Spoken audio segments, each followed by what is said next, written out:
आलेले आहेत, मात्र अजून दिल्लीतून काही मदतीच्या संदर्भात घोषणा झालेली नाही किंवा बोलणंही त्या संदर्भात चर्चा सुद्धा नाही. कसं बघता मग याकडे? नाही, मला वाटतं दिल्लीची घोषणा असू दे, महाराष्ट्राची घोषणा असू दे, जिल्हा परिषदच्या निवडणुकीची आचारसंहिता लागण्याआधी 8 दिवस होईल. कारण की भाजपला हा सगळा खेळ हा निवडणुकीसाठी वाटतो. आता बिहार मधला विषय असू दे किंवा कुठेही असू दे, निवडणुका लागल्या की मग घोषणा, मग लोकांना मदत, मग लोकांचे अश्रू पुसायचे, तोपर्यंत अश्रू आटून जातील.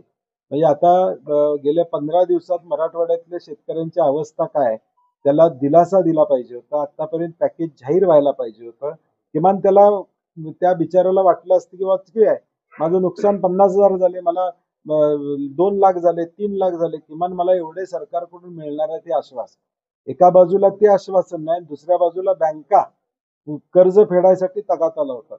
मुख्यमंत्री जाहीर करतात की बँकांनी कर्ज वसुलीसाठी तगादा लावू नये. मग बँका यांचं ऐकत नाहीत का? दाखवायचंय का करायचंय ही भूमिका आहे. निवडणुकीच्या काळात अनिल